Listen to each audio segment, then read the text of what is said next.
Chelsea end 2023. Misery 2023. The whole year, tough one for Chelsea. And that's exactly how they've ended the year. Stressful. Going 3-0 ahead at Kenworth Road. Then all of a sudden, almost at the end of the game, nearly getting just a draw and throwing away 2 points. That has been the story for Chelsea Football Club in 2023. And if you look at it in the context of injuries, you look at it in the context of what really the players have had to themselves, where they've come from, where they have been, the injuries of Romeo Lavia, Nkuku, Noni Madueke, the likes of Kani Chukwu and Mecca, and then where the team is, you can understand exactly where things have been. But hey, you also have to understand that in the context of where the team is, it's about growth, and regardless of how lackluster, how painful it is, how slow it is, you get to understand with them. It is only good that for a club that have not lost on the last day of any year, they have managed to keep that record going. Also, in the last week of the 2023 year, it has been a very good one for Chelsea because, hey, again, they get to win, they get to play some good football. The win against Crystal Palace at home, and then this one at Luton. If they can build a momentum, look at the next round of games that are going on. It's a good opportunity for Chelsea to build some very good momentum for themselves and then for the club. And it's important that they build on that momentum. You look at the games that are on the horizon, going away to go and play in the FA Cup, going to play in the Carabao Cup semi-finals, and then a possibility that by the end of the next 5 round of games, Chelsea will be in the Carabao Cup finals. It's going to be a big one for Mauricio Pochettino and his team for their first season together, and that's going to be a very, very good one because you look at this team as pre-season, they were not really firing. They fired at pre-season.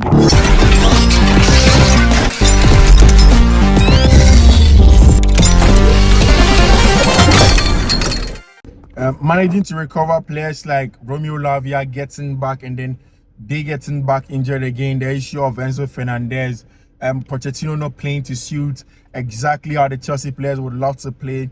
I mean, everything. The issue of discipline and indiscipline, the yellow cards, Moise Caicedo, Nicolas Jackson, Raheem Sterling, Cole Palmer in the last recent games.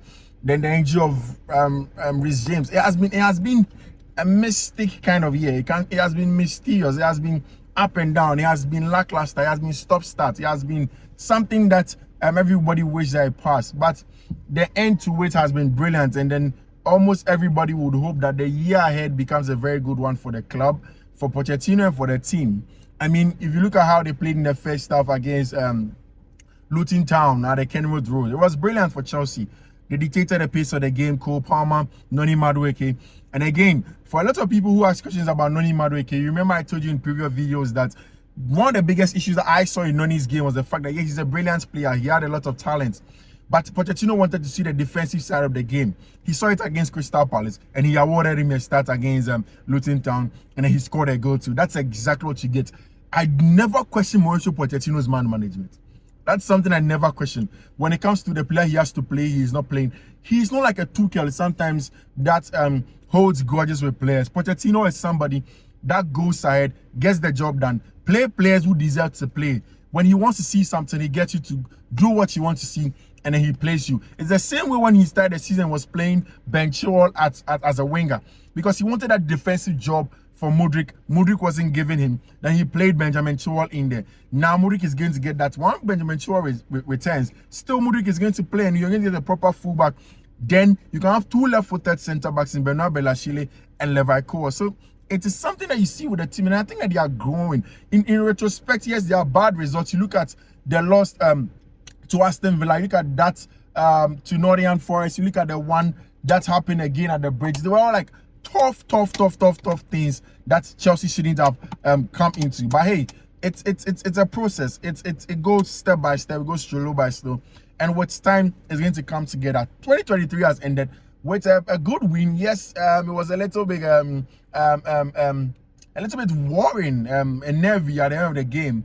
But the most important thing is the 3 points are on the board, and Chelsea most likely are going to move up, and it is good stuff for them. They go into 2023 with some very, very good thoughts in their head, knowing that this time the team is going to thrive, start afresh in 2024, and then hope that that year is going to be a better year. Because look at stats like Chelsea getting the lowest points but for almost every team that played throughout the, in Europe. Not good stuff, but hey, that's a good one. So it was just a post-match reaction from Vli, actually, on a holiday that Chelsea has won by 3-1. My name is Fiifi-Manfred. Not subscribed to the channel.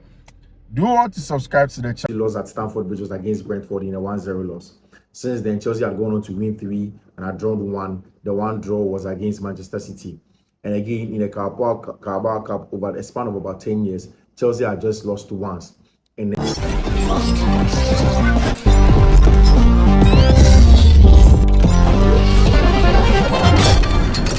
so going into this one, there was high confidence, and Newcastle had issues of injury and their players were not fit, and there was some accumulated fatigue.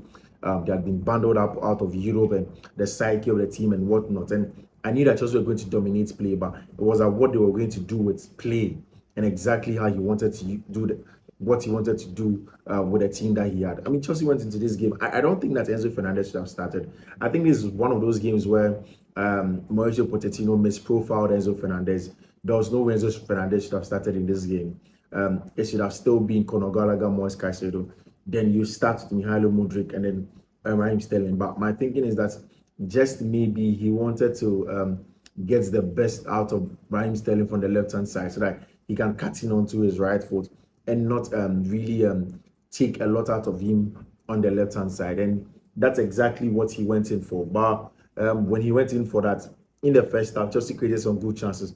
You see, one of the things I was excited about, even in that moment where Chelsea conceded that first goal in the 16th minute, one of the things that was clear was the fact that Chelsea consistently made a pitch very constricted.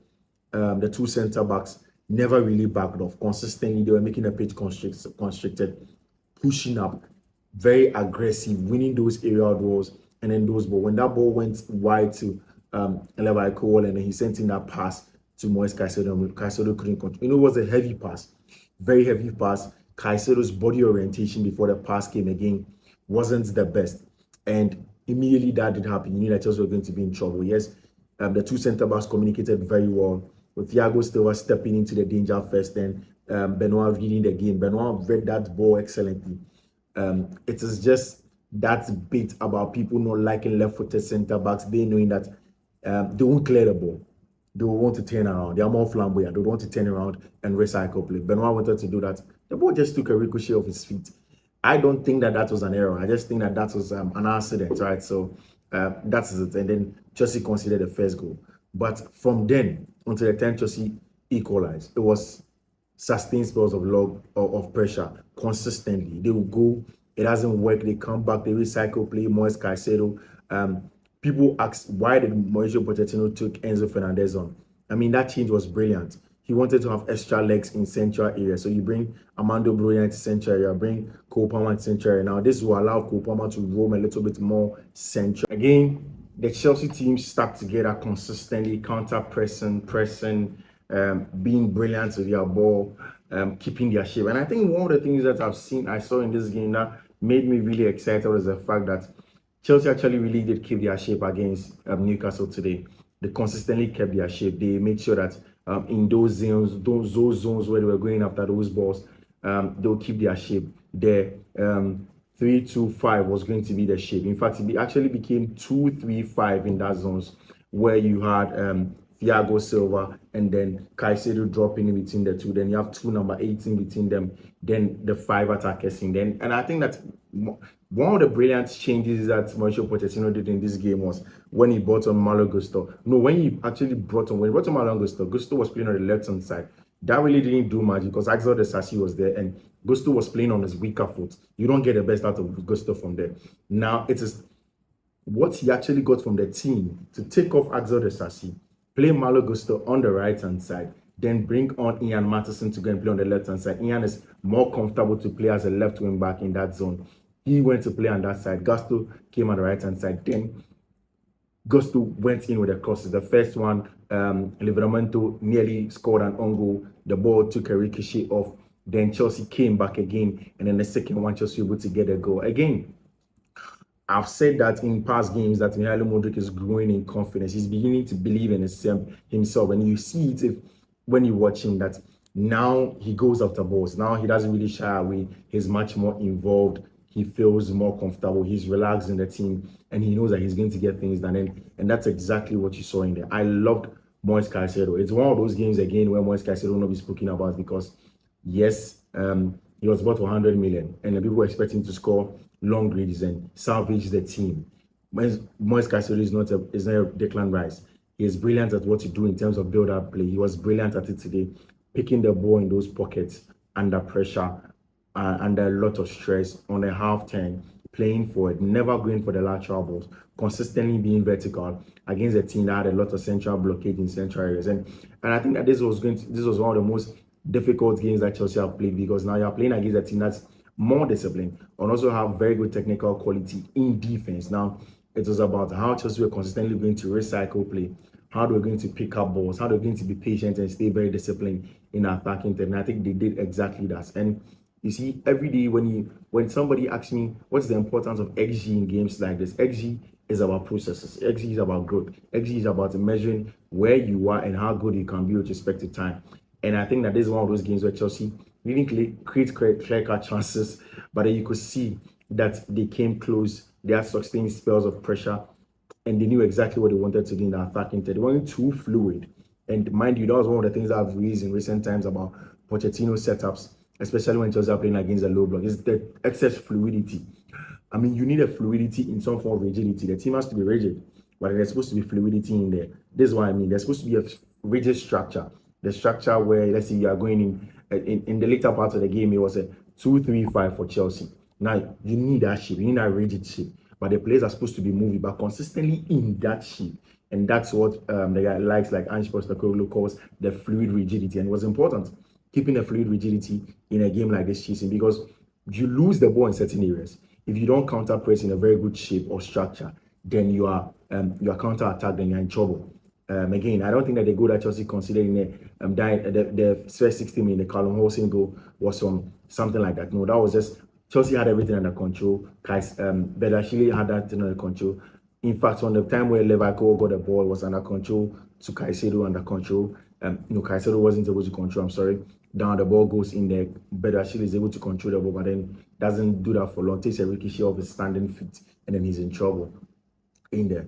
Now I'll go to Georgi Petrovic. Now, even before Georgi Petrovic, the importance of Nkunku and then the confidence of this penalty that he had played in a game like that, and how the boys were calm. Modric's penalty, Nkunku's penalty. We look at Cole Palmer stepping up first, and then for me, the big man on the day is Georgi Petrovic. Petrovic is a player that was brought in for his shot stopping ability. He was bought from the MLS because he was the best shot stopper in there, because he could save balls. He was a wonderful shot stopper, one of the best young shot stoppers that you can get in the world. And when they did the scouting, when I read the scouting report, that's exactly what the scouts were saying. I had not watched him in a New England Revolution, but then when you have a scout being very, very confident in saying that this guy is one of the best shot stoppers, you know that he was going to be confident. And if you have Martin Dubravka and then Georgi Petrovic, I would always put my money on Georgi Petrovic. And I think that Chelsea did a brilliant job in that regard, going into this game, being patient, staying calm, turning things over, waiting for the opening. Mikhailo Modric having that striker's instinct, smelling that. Look at that tenacity with which he went into that ball, struck it behind at the back of the net, and then it was 1-1. Stamford Bridge was buzzing.